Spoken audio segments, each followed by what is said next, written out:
Programme मध्य मुकाबले में खुशामदीद। मैं हूं रबिया एहसन और मेरे साथ मौजूद है रऊफ क्लास्टा। और आज के प्रोग्राम में जिन टॉपिक्स को हम शामिल करने जा रहे हैं उसमें सबसे पहले मखसूस नशिस्तों पर पार्लियामेंट और सुप्रीम कोर्ट का टकराव। हुकूमत ने तरमीमी बिल पास कर लिया, फहरिस्त नहीं तो नशिस्त नहीं। 22 करोड़ अवाम का फैसला 17 जजेस को नहीं करने देंगे। वफाकी वजीर कानून आजम नजीर तारड़ का कौमी असम्बली में वाज़ेह खिताब, ऑपोजिशन का शदीद एहतजाज। चेयरमैन पीटीआई बैरिस्टर गोहर ने बिल सुप्रीम कोर्ट में चैलेंज करने का ऐलान कर दिया।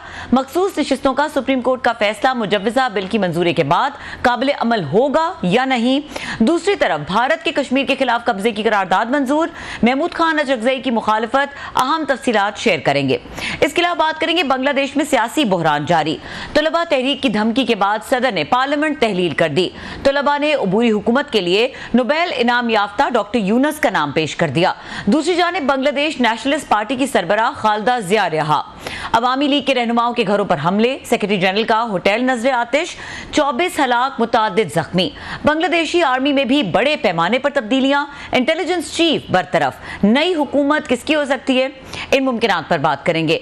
इसके अलावा बात करेंगे पूरी दुनिया के मुकाबले में पाकिस्तान में बिजली महंगी। IPPs को 480 अरब रुपए की अदायगियों के स्कैंडल ने इसहाक डार का पीछा ना छोड़ा। नैब 9 बरस गुजरने के बावजूद तहकीकात मुकम्मल करने में नाकाम। वापडा मुलाजमीन को 15 अरब रुपए की मुफ्त बिजली मिलने का इंकशाफ। लाहौर शादरा में बिजली चोरी करने वाले ककज़ई मोहल्ले की खवातीन ने उल्टा वापडा वालों की बर्तनों से पिटाई कर दी। सक्खर में बिजली चोरी के लिए कुंडा लगवाने के लिए दीवारों पर मोबाइल नंबर लिख दिए गए। सेनेट पावर कमेटी में होने वाले तमाम अहम इंकशाफात आज आपके साथ शेयर करेंगे प्रोग्राम में।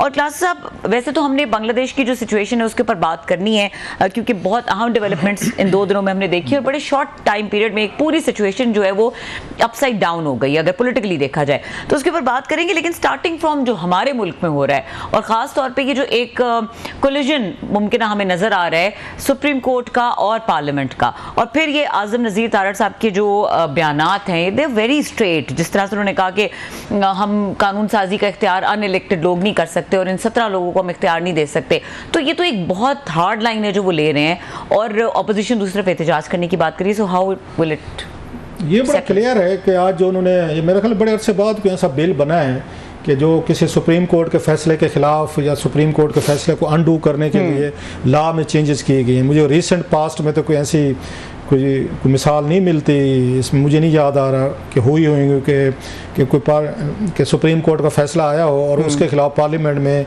कोई लॉ बनाया गया हो उसको अनडू करने के लिए। कम से कम रिसेंट मतलब ईयर्स में तो कोई ऐसी मिसाल नहीं। So it's a bit supreme court के लिए भी बड़ा मेरा ख्याल है एक रूड एक उनका रिमाइंडर होगा कि हमारा जो फैसला था वो नहीं माना गया और उसको कानूनी तौर पर उन्होंने डंप कर दिया। अब इसमें 2 चीज़ें हैं।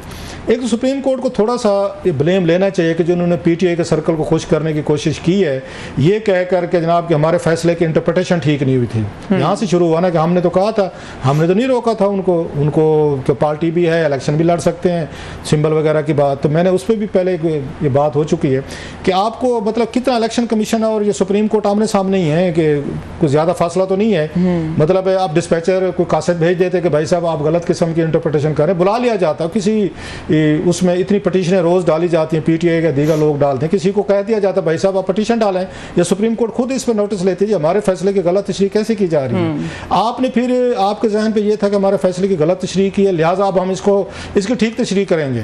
तो ठीक तशरीह में मतलब उनके साथ जाती हुई ठीक और सही तशरीह के दरमियान में पता नहीं मुल्क में क्या क्या कुछ नया कानून बन गया ना अब, जहाँ पे जो लूज बॉल कह लें, जो मैं समझता हूँ लूज बॉल के, इन्हें उसी वक्त फैसला जो है इन्होंने क्लियर फैसला देना चाहिए था। जब PTI के लोग गए थे इनके पास, ये हमारा बल्ला भी ले लिया है, हमारे चेयरपर्सन भी नहीं है, हमारे और भी बहुत सारे मसाइल हैं, तो उस पर उन्होंने कहा आपने वायलेशंस की हुई हैं, आपने इलेक्शन नहीं करवाया, इंटर पार्टी इलेक्शन नहीं करवाया, तो हमारा क्या कसूर है। इलेक्शन कमीशन के अपने लॉज हैं, 1 साल से आपको कह रहे थे तो वो जाने और आप जाने। और वही फैसला जो है फिर हमने देखा कि उन्होंने भी अपील किया वहाँ से, उधर से बाकी इदारों से, उसमें उस इंस्टीट्यूशन से भी उनको ये सपोर्ट मिली या अदलिया से मिली। सो उस वक्त चुप करके बैठे रहे। जब ये टाइम था उस वक्त बोलने का, वो नहीं बोली सुप्रीम कोर्ट, और 3 महीने बाद वो कहते हैं जनाब ये गलत हुआ था सारा, जिस पर इलेक्शन कमीशन ने दोबारा अपनी उन्होंने तशरीह भी की थी, प्रेस रिलीज दी थी कि कोई हमने गलत काम नहीं किया हुजूर, हमने आपकी जजमेंट को सामने रख कर ही हमने उस पर ये फैसला किया था, वट एवर, खैर हो गया।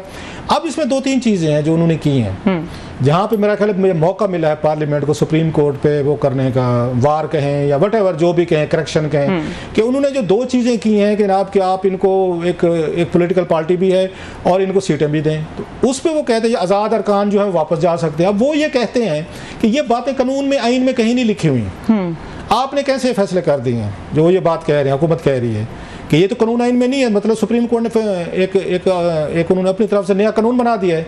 वो ये कह रहे हैं ना कि रीराइट करना और तशरीह करना, देयर 2 डिफरेंट थिंग्स। वो ये तशरीह कर सकते हैं ना आप उसमें नया कानून तो नहीं बना सकते, कोई नई शिक तो नहीं डाल सकते। उनका ख्याल है हुकूमत का, गला ये सही कहते हैं जनाब, इन्होंने शिकें डाल दी हैं। इससे पहले उमर अता बंदियाल साहब ने काम किया था, जब वहाँ पे आपको याद होगा ये हमजा शहबाज के खिलाफ वो आ रही थी, उनके उस वक्त ये तहरीक अदम एतमाद आ रही थी परवेज़ इलाही साहब के अगेंस्ट वगैरह। उस वक्त इन्होंने 20 अरकान को रोक दिया था कि इनके वोट काउंट नहीं होंगे। उस वक्त भी ये बात की गई थी कि सर वोट डालने दें, उसके बाद डिस्क्वालीफाई होंगे। आइन ये कहते, उन्होंने कहा नहीं ये वोट ये काउंट ही नहीं होंगे। वो भी एक गलत फैसला था उनका, मानेंगे तो नहीं सारे कि आप उनको किसी मेंबर को नहीं रोका जा सकता कि वोट वो ना डाले। हाँ, वो गलत साइड पे डाल रहा है, पार्टी का अहकाम नहीं मान रहा, कल के उसके अगेंस्ट वो हैं, वो ला हैं, एक दफ़ा एक्सरसाइज तो करने दें। अब ये वही काम है कि पार्लियामेंट के जनाब 17 जजेस हैं, इनमें से 5 लोग जो है ना ये अपनी जजमेंट में वो नहीं कर सकते, अपना वोट नहीं डाल सकते, ये अपनी राय नहीं दे सकते, सुन सकते हैं केस, लेकिन उसमें अपना ये काउंट नहीं होंगे कि इनकी राय नहीं शुमार होगी कि ये बिल के या किसी फैसले के अगेंस्ट है या नहीं है। तो उमर अता बंदियाल साहब ने काम शुरू किया। अब यहाँ पे मौजूदा हम देख रहे हैं कोर्ट में ये काम हुआ, जिस पे आया भी है, आपने सुना भी होगा कि 8/5 का है। सो हुकूमत ने ये काम किया है, मेरा ख्याल है लूज बॉल जो हैं वो वहाँ से हुई हैं। उन्होंने जिस तरीके का उन्होंने फैसले दिए हैं, और ये सुप्रीम कोर्ट को थोड़ा सा लेना चाहिए, फैसले आ चुके हैं, हम बात कर सकते हैं कि इतनी कन्फ्यूजन आप फैलाएंगे ना तो ये फिर ये मुल्क आइन और पार्लियामेंट फिर आप एक दूसरे से लड़ेंगे। आपने पीटीए के हक में फैसला देना था, उस वक्त देते, डट के देते, उनको पार्टी मानते, उनको वो सिंबल नहीं मिल रहे थे, वो दर बदर फिर रहे थे आपके पास, उधर पिशावर जा रहे हैं, इलेक्शन कमीशन जा रहे हैं, उस वक्त तो आपने कोई ऐसी बात नहीं की। अब सारी चीज़ें आ गई हैं। और तीसरा, ये हुकूमतें जो हैं वो कोई भी हुकूमत रही है, सुप्रीम कोर्ट से हमेशा लड़ाई होती है उसकी। बेनजीर भुट्टो साहबा की भी हुई, उनकी चीफ जस्टिस शहजाद अली शाह साहब से, नवाज शरीफ साहब की सबसे ज़्यादा होती हैं, हर दौर में हुई हैं इनकी लड़ाई। कौन सा ऐसा चीफ जस्टिस होगा, massive justice chief justice Naseem Hasan Shah साहब, उनके अलावा सबसे इनकी लड़ाई फटे रहे, क्योंकि चीफ जस्टिस नसीम हसन शाह ने इनकी 93 वाली हुकूमत डिसमिस हुई थी, शाह खान साहब ने की थी, उन्होंने बहाल करके दी थी, जिसमें बेनजीर भुट्टो ने कहा था चमक ने काम दिखाया, या पंजाब के जो ये वज़ीर आज़म के लिए कुछ और कानून है, लड़काना के लिए और कानून है, ये बेनजीर भुट्टो साहबा कहती थी। अदरवाइज तो उनके सारे अभी भी जैसे पीपल्स पार्टी साथ खड़ी है, वो तो इस साइड पे खड़ी है ना, सुप्रीम कोर्ट के अगेंस्ट खड़ी है ना। जी, मतलब हुकूमत के साथ खड़ी है अगेंस्ट सुप्रीम कोर्ट। उस वक्त इनकी लड़ाइयाँ थी ना, उस वक्त बेनजीर भुट्टो पीपल्स पार्टी नवाज शरीफ साहब लड़ते थे ना, उस वक्त एक दूसरे पे इल्जामात लगाते थे अदलिया के हवाले से। फिर इसके बाद उनकी आने वाले जजेस के साथ लड़ाई रही है। हाँ, फिर चीफ जस्टिस इफ्तिखार चौधरी साहब के साथ बड़े अच्छे तलुकात रहे, उन्होंने बड़ा नवाज शरीफ साहब को फेवर की थी, इनको दोबारा 10 साल बाद इनके केसेस सारे ख़त्म कर दिए थे और दोबारा इनको लड़ने के उनको इजाज़त मिल गई। जो माजी में सुप्रीम कोर्ट के बेनिफिशरीज भी हैं, सुप्रीम कोर्ट से लड़ते भी रहे हैं, तो लिहाजा अभी एक लड़ाई वो अफोर्ड कर सकते थे। उन्हें लगा है कि बेंच वहाँ तकसीम है, वहाँ सुप्रीम कोर्ट का, तो हम इसका फ़ायदा उठा सकते हैं, हुकूमत फ़ायदा उठाए। और मुझे नहीं पता कि ये फैसला, मुझे तो नहीं लगता कि हुकूमत मानेगी। आने वाले दिनों में आगे मंसूर अली शाह साहब ने चीफ जस्टिस बनना है, ये लड़ाई बढ़ेगी, क्योंकि उनके लिए भी अपनी ये ईगो का मसला होगा कि हमारा अक्सरियती एक फ़ैसला था, हुकूमत ने नहीं माना। सो आने वाले चीफ जस्टिस जो है मंसूर अली शाह साहब, उनके और हुकूमत के दरमियान अभी से मेरा ख्याल है एक कन्फ्लिक्ट की बुनियाद रख दी गई है। और क्लास साहब, इसमें मजीद भी डेफिनेटली बात होनी है कि ऑपोजिशन जिस तरह से अब सुप्रीम कोर्ट जाने की बात कर रही है, तो वो फिर एक डायरेक्ट इन्वॉल्वमेंट आ जाएगी इसके ऊपर। एंड देन सुप्रीम कोर्ट के लिए अगर ऑपोजिशन को हम इग्नोर भी करें, अपने डिसीजन को इस तरह से रिवर्स करना, वो क्या मुमकिन आता है कि ये हो सकेगा। लेकिन अभी हम बांग्लादेश की अगर सिचुएशन पे जाएं कि जो वहाँ पे डेवलपमेंट हुई है इन 2 दिनों में, और फिर हम ये देख रहे हैं कि जिस तरीके से जो इंडिया का मीडिया है वो बात कर रहा है, 3 मुल्कों की इन्वॉल्वमेंट की बात कर रहा है, जैसे पाकिस्तान की बात हो रही है, चाइना की बात हो रही है, सऊदी अरब की बात हो रही है, अमेरिका की भी हो रही है। अब इस सारी सीए का नाम भी लिया जा रहा है कि सीए, आपको तो दुनिया भर में कुछ भी हो, कहते सीए तो जरूर होगी।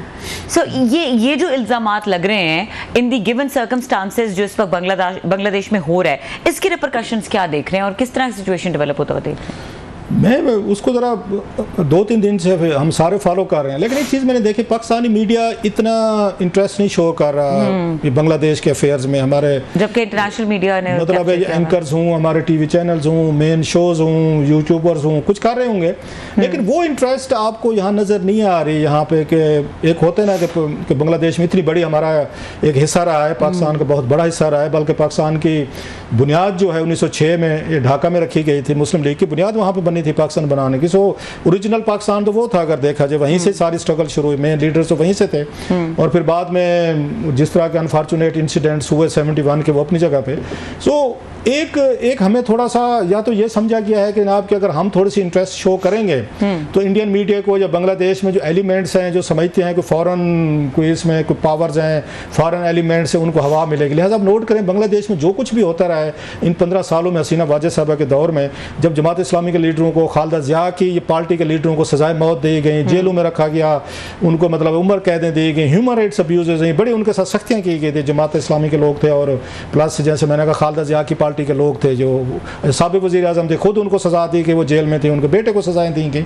हमने कभी इस पर कोई कंसर्न ज़ाहिर नहीं की। पाकिस्तानी फॉरेन ऑफिस 15 सालों में चुप रहा है, आप उठा के देखें, कभी पार्लियामेंट में बात नहीं हुई, कभी इन पे फांसियों पे कभी कोई जिक्र नहीं किया गया, कभी यहाँ पे कोई इंटरनेशनल लेवल पे हमने रोला डालने की कोशिश नहीं की कि वो लोग, उन पर इल्ज़ाम ये था जिनको फांसियाँ दी गई थी कि ये पाकिस्तान के दोस्त थे। 71 में ये पाकिस्तान आर्मी के साथ मिलकर ये जो बंगालीज जो थे वो लड़ रहे थे जो अपने उसके लिए, इन्होंने उनका साथ दिया था, इसको मगरबी पाकिस्तान का साथ दिया, तो उन पर इल्ज़ाम ये थे जिनको फांसियाँ दी गई थी, और इन्होंने उनके साथ मिलकर बंगालीज के साथ जुल्म किए, तशद्दुद किए, वटेवर। हमारी तरफ से कहीं से चूं भी नहीं हुई इन 15 सालों में, जिस पे बहुत सारे लोग कंसर्न भी थे कि यार कि आप लोगों के साथ खड़े थे, आपको कम से कम ये मामला उनके साथ उठाना चाहिए था। अगर हसीना वाजेद नहीं मान रही थी, आपको यूएन में जाना चाहिए था, आपको फोरम थे, OIC थी, चुप रहे हैं। वजह कि अगर हमने कोई बात की तो जनाब के वहाँ पे पाकिस्तान और उनके तल्लुकात खराब होंगे और हमारे लिए मसले होंगे, लिहाजा वहाँ फांसियाँ लगती रहीं, लोग सफ़र करते रहे इन द नेम ऑफ पाकिस्तान। हमारी साइड से कभी आवाज़ नहीं उठाई होगी, मैंने तो कभी कभी नहीं सुनी, ना फॉरेन ऑफिस ने उठाई, ना प्राइम मिनिस्टर हाउस ने, ना पार्लियामेंट में। अभी भी वही हम देख रहे हैं, एटीट्यूड वही रखा जा रहा है कि हमने चुप रहना है, कि Bangladesh is a very sensitive issue. हम अगर बात करेंगे तो वहाँ पे मौका मिल जाएगा उनको कि आप देखें पाकिस्तान जो है ना अभी भी हमारे मामला, तो बात ना करने का कोई फायदा नहीं हुआ। इनको इससे क्या फर्क पड़ना था, हमारी रूलिंग लीड थी या हमारे ये लोग थे, इनको तो कोई फर्क नहीं पड़ रहा था, फांसियां तो वो लोग लग रहे थे in the name of Pakistan. Sir coming to the point, उसके मुकाबले में इंडियन मीडिया उठाएंगे टेक ओनरशिप ओनरशिप। इस वक्त जितनी लड़ाई बड़ी वो लड़ रहा है, इंडियंस के चैनल्स पे लड़ी जा रही है, इंडियंस के चैनल्स पे डिबेट्स हो रही हैं, वहाँ पे कंसर्न का इजहार किया जा रहा है, और ये नाम जो बताए जा रहे हैं ये सारे इंडियन चैनल से आ रहे हैं जी। और वहाँ से बाकायदा आपने सुना भी होगा कि उनकी पार्लियामेंट में उनके पॉलिटिशियन जो है, हुकूमत और अपोजिशन, इस मामले पर एक हो गए जनाब, इसमें चाइना और पाकिस्तान इन्वॉल्व हैं, ये उन्होंने कह दिया है। साथ में कुछ ने कहा जनाब CAA भी होगी साथ में, तो उसमें किसी ने बड़ा खूबसूरत पॉइंट उठाया, मैं किसी उनकी डिबेट देख रहा था, तो उन्होंने जनाब अभी तो हसीना वाजेद साहब कुछ दिन पहले तो चाइना से होकर आई है, तो चाइना क्यों उनके खिलाफ वो कार्रवाई करेगा, मतलब क्यों करेगा। अच्छा पाकिस्तान जो है क्या इतना पावरफुल हो चुका है कि जनाब कि वो वहाँ बैठकर कोई अपराइजिंग करवाए, स्टूडेंट्स को इकट्ठा करे, वो सड़कों पर लेकर आए, एहतजाज करवाए, और फिर इसके बाद उनको टॉपल करा दे। अमेरिकन अपने फटू में फंसे हुए हैं, उनका अपना इस वक्त इलेक्शन हो रहे हैं, उनके अपने हालत यह है कि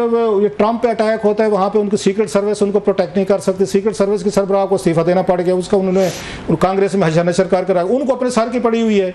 अच्छा यूरोप है, वो UK वगैरह देखें या उस वक्त इवन यूरोप भी देखें, वो अपने ये मसलों में फंसे हुए, फसादात हो रहे हैं या रेशियल प्रॉब्लम आ रहे हैं, अपने इलेक्शन है। सो दुनिया को किसको फिक्र है कि बांग्लादेश में क्या हो रहा है, उनको क्या फिक्र है इससे, मतलब पाकिस्तान को उस पर क्या फिक्र हो सकती है, और ये कैसे मैनेज कर सकते हैं, हमारी एजेंसी कैसे पेनिट्रेट करके स्टूडेंट्स को घरों से निकाल सकते हैं कि आप आए और हसीना वाजेद साहब के वो करें, या चाइना जो है वो कैसे कर सकता है। या मतलब एक और चीज़ बड़ा पॉइंट अहम था कि चाइना और अमेरिका की इतनी बड़ी खौफनाक किस्म की रिवलरी है दुनिया भर में, उनकी लड़ाइयाँ चलती, 2 ब्लॉक बने हुए हैं, तो चाइना और अमेरिका वो बांग्लादेश पे एक हो गए। मतलब ये उनकी अक्ल की उनकी चीजें देखें जो सबको उनको मतलब दुश्मन ढूंढने की कोशिश कर रहे हैं। उन्होंने जो दुश्मन हैं उनकी ऑलरेडी उनकी लिस्ट में उन्होंने सबको एक साथ यूएस वैसे। अब सवाल ये है कि आप उनको अब उसमें बचाना किसको है, उन्होंने वो बचाना हसीना वाजेद साहबा को कि उनका अथॉरिटेरियन रूल था, उन्होंने अपने मुखालफिन को फांसियां लगाई, जेलों में डाला, मीडिया को उन्होंने कर्ब्स लगाए, उनके यहाँ ह्यूमन राइट्स अब्यूजेज हुई हैं, वहाँ बहुत बड़ी सख्तियाँ थी, जबर का एक माहौल था जो वहाँ नजर आए। ये पिछले जो इलेक्शन हुए 2024 वाले, ये तो खुद अब बांग्लादेशी में जर्नलिस्ट को सुन रहा था, वो कहते हैं सबसे ज्यादा रिग्ड इलेक्शन थे, और प्लस वहाँ पे अपोजिशन ही नहीं थी। जो पिछली पार्लियामेंट जो आज उन्होंने डिजॉल्व की है, इसमें तो अपोजिशन के बंदे नहीं थे, तो अपोजिशन आपने खत्म कर दी, एक अथॉरिटेरियन रूल बना दिया आपने सख्त पावरफुल ग्रिप रखी और उसके बाद लोगों को सांस लेने का मौका नहीं दिया। और बंगालीज पे रूल करना कोई आसान नहीं था। मतलब उन्होंने पाकिस्तान के खिलाफ वेदर वी लाइक इट और नॉट हमारे साथ लड़ भिड़ के स्ट्रगल करके अपना बना लिया ना मुल्क। उन्होंने 1906 में क्या में पाकिस्तान की बुनियाद रखी तो उन्होंने 47 में ले लिया ना। मेन एफर्ट्स आज भी जो है मतलब पाकिस्तान बनाने वाले ये जो इलाके थे, यहाँ पे तो ये पंजाब में तो यूनियनिस्ट की हुकूमत थी, वहां पे आपको ये KPK में वो करना पड़ गया था, वहां पे आपको रेफरेंडम करना पड़ गया था। सिंध में जो है GM सैयद साहब ने उन्होंने करारदाद पेश की थी। जो मौजूदा पाकिस्तान है, नो ऑफेंस, ये तो एक्टिवली इतना इन्वॉल्व नहीं था ये पाकिस्तान मूवमेंट में। सारे या तो इंडिया के इलाके हैं, यूपी वगैरह, वो सारे ज्यादा थे। ये बंगाल जो है वो सारे का सारा, या हमारा ये उसका नादर आप उसमें कह लें हिंदुस्तान वगैरह, ये मेन इलाके थे ना। तो जो पाकिस्तान बनाने वाले इलाके थे वो तो यही थे जो आज का बांग्लादेश है। अब उन लोगों को आप रूल करना चाहते हैं पावर के साथ, गन के साथ और अथॉरिटी के साथ, और हसीना वाजेद साहबा ने किया। और 15 साल बड़ा टाइम होता है कि लोग तंग आ जाते हैं। सो वो बचाना चाहते हैं हसीना वाजेद साहबा के उस अथॉरिटेरियन रूल को कि इनका कोई कसूर नहीं है, इन्होंने जमहूरियत नहीं रहने दी, इन्होंने ह्यूमन राइट्स का इन्होंने बेड़ा गर्क कर दिया। अपने मुखालफिन हूँ या दोस्त जो भी हूँ, इन्होंने उनको उस पर किया। उनकी गलती बचाने के लिए नो दे आर ये फाइंडिंग उसमें एक्सक्यूजेज। और आपको पता है हमेशा यूजुअल सस्पेक्ट कौन होता है? वो पाकिस्तान होता है।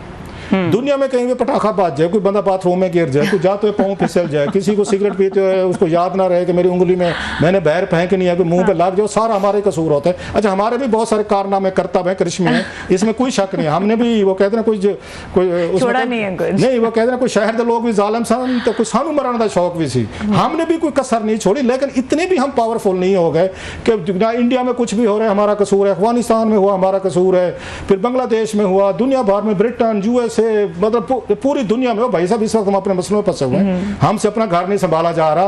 आप हमारे पे इतना भी बड़ा हमें बदमाश न बना दें कि पूरे खित्ते में हम ही हम हैं और हमारी वजह से हुकूमतें बदलती हैं। हमने हसीना वाजेद साहब को वो कर दिया, टॉपल करवा दिया, हमने इतने लाखों स्टूडेंट सड़कों पर लेकर आए। ये जरूर है कि जो स्टूडेंट्स निकले हैं, एक बार जो कहते हैं last straw on camel's back, जो 15 साल के रूल का अथॉरिटेरियन था, जबर था, ये उसका नतीजा है कि लोग निकले हैं। ये quota system was the lost straw. लोगों के पीछे 15-20 साल की वो हेट्रेड खड़ी हुई है, तशद्दुद खड़ा हुआ है, जुल्म सितम खड़ा हुआ है। ठीक है, मानते हैं कि हसीना वाजेद साहब ने मुआशी तरक्की भी दी, इसमें कोई शक नहीं है। उन्होंने लोगों के लिए मतलब एक बिजनेस भी दिया, फॉरेन एक्सचेंज ऊपर चले गए, बहुत ज्यादा उनका। लेकिन there is a logical interpretation of this whole situation ना। 17 साल एक जगह पर 15 साल हुकूमत करना और फिर ऑपोजिशन को बिल्कुल खत्म कर देना, तो जाहिर है वो किसी किस्म की। और हमारे लिए इसमें सबक है। मैं फिर कहता हूँ कि मुआशरों को इतना भी उनका अथॉरिटेरियन तरीके से ना उन पे कंट्रोल करें कि आप सारी चीज़ लोगों को बोलने ना दें, लोगों को एक्सप्रेस ना करने दें, लोगों पे पर्चे कर दें, मुकदमे कर दें, और फिर एक ताकत के साथ, पावर के साथ उनको कुचल कर रख दें और कोई अपोजिशन ही न रहे। हमारे लिए लेसन्स हैं कि लोगों को बोलते रहना चाहिए, रिएक्शन आता है, लोग थोड़े से बोलते रहें, अपना इजहार करते रहें। वो कहते हैं ना ये प्रेशर कुकर जो होता है कि उसकी जब तक सीटी नहीं बजती ना, उसको उसके बाद समझदार जो खतून जो कुक होते हैं उसको पता है जब सीटी बज गई है अब मैंने इसको प्रेशर कुकर को वो रिलीज करना है, इसका जो स्टीम है मैंने निकलने देना है। सो अच्छे मुआशरे वही होते हैं जमहूरी जो चलते हैं लॉन्ग टर्म, कि मुआशरों के अंदर जो डिबेट है, यहाँ पर डिफरेंस ऑफ ओपिनियन है, एक मतलब है, उसको निकलते रहना चाहिए। लोगों को बिल्कुल कर्ब कर देना, आज़ादियाँ ख़त्म कर देना, एक हद तक तो लोग बर्दाश्त करते हैं, बट वन डे कुछ छोटा सा भी एक ट्रिगर करता है वाकया और पूरे का पूरा मुआशरे को जला देता है। बांग्लादेश की जो क्लासिक एग्जाम्पल है आपकी। ठीक है, पाकिस्तान में हमने अगली सेगमेंट में बड़ी अच्छी स्टोरी करनी है और उसके लिए हमें टाइम चाहिए, तो क्विकली मैं अगर आपसे पूछूं, डॉक्टर यूनुस साहब का जो तलबा जो हैं वो कह रहे हैं उन पे उन्होंने इस पूरे डिफिकल्ट सिचुएशन में उन पे ट्रस्ट कर रहे हैं, तो why doctor Yunus? Doctor Yunus एक तो नोबल एक उन्होंने प्राइज विनर हैं, फिर उन्होंने बैंक का जो कंसेप्ट दिया, सोशो इकोनॉमिक बड़ी चेंजेस लेकर है बांग्लादेश में। वो मॉडल ऐसा था पूरी दुनिया में अप्रिशिएट किया गया कि गुर्बत ख़त्म करने का मॉडल जो उन्होंने दिया था बैंक के जरिए, उन्होंने स्मॉल इंडस्ट्री या स्मॉल कॉटेज इंडस्ट्री के लोगों को उन्होंने एम्पावर किया। सो उनकी बड़ी रिस्पेक्ट है। उनको भी हसीना वाजेद साहब ने चंद महीने पहले उन पे करप्शन के इल्जाम लगा के जेल में डाला हुआ था, उनको भी सजा दिलवाई, जो बांग्लादेश का फेस था, जो मतलब है उनको टैगोर के बाद उसको रविंद्रनाथ टैगोर ग्रेट पोएट अगर ऑफ कोर्स बंगाली जबान के और नोबेल प्राइज विनर भी थे, उनके बाद अगर किसी को बड़ा इनाम मिला तो वो उनको यूनुस साहब को मिला। उनको भी हसीना वाजेद साहब ने जेल में डाला हुआ था, वो अभी भी जेल में थे कुछ अर्सा पहले तक। तो लिहाजा उनकी एक रिस्पेक्ट है, इज्जत है, and he is the symbol of एक रेजिस्टेंस डिफेंस अगेंस्ट हसीना वाजेद। सो जितने प्रोटेस्टर हैं, जितने लोग सड़कों पर निकले हुए हैं, वो उनको अपना हीरो मानते हैं। हैं कि ही वाज द वन जो हसीना वाजेद साहिबा की जेल में पड़ा रहा है और जिसने हमारे लिए गरीबों के लिए इतना कुछ किया, और हसीना वाजेद ने उनको भी जेल में डाल दिया। सो ये एक और मैसेज भेजना चाहते हैं हसीना वाजेद साहिबा को, जो बाहर चली गई है, जो इंडिया के लिए प्रॉब्लम बन गया है, कि जनाब आपने जिस बंदे को जेल में डाला हुआ था, आपकी जगह वही हेड करेगा हुकूमत को। So it's a loud message from the students campaign कि उस बंदे को हम लीडर बनाएंगे, उस कुर्सी पे बिठाएंगे जिस पे 2-3 दिन पहले हसीना वाजेद साहबा बैठे थे, जिस कुर्सी से उन्होंने इसको मोहम्मद यूनुस साहब को जेल में डाला। सो इट्स ए मैसेजिंग, अगर मुझसे पूछें कि मैसेज भेजा जा रहा है कि हम उसको करेंगे। अभी आज टाइम नहीं है, नहीं तो हम बताते कि इंडिया इस वक्त कितनी मुश्किल का शिकार है, वो फंस गए हैं कि हसीना वाजेद साहब का हमने क्या करना है, इनको रखना है और कहाँ जाएंगे कि दुनिया का कोई मुल्क उनको लेने को तैयार नहीं। अपने अंदर डिबेट शुरू हो गई है कि जनाब के यहाँ पे स्टूडेंट जब सड़कों पे हैं, क्या हमें अफोर्ड कर सकते हैं कि हजारों लाखों जो आपके वो हैं बांग्लादेशी जो है इस वक्त जो उसे नफरत करते हैं, लड़ रहे हैं, जो 300-400 बंदे उन्होंने मार दिए वहां पे, क्या उसको हमें अपने पास रखना चाहिए? रखते हैं तो स्टूडेंट्स क्या सोचेंगे, नहीं रखते तो फिर अवामी लीग के साथ बड़ा तल्लुक रहा है इनका। साहब कि इसका, क्योंकि अब ये लगता है कि ये इंस्टेबिलिटी थोड़ा टाइम चलेगी अगर चीजें बहुत जल्दी जो मासेस हैं उनकी अकॉर्डिंगली नहीं चलती। इसके ऊपर प्रोग्राम करते रहेंगे, बात करते रहेंगे। यहाँ पे वक्त हुआ ब्रेक का। ब्रेक के बाद हम डिस्कस करेंगे जो कायमा कमेटी एनर्जी की मीटिंग थी, उसमें क्लास साहब खुद मौजूद थे और वहाँ पे कुछ IPPs मुआहदों को लेकर और इसके अलावा जो बिजली के मामलात हैं उसके बारे में कुछ इंकशाफात हैं, वो जरा डिस्कस करेंगे क्लास साहब से, क्योंकि खुद मौजूद थे। इस ब्रेक के बाद हमारे साथ रहिए।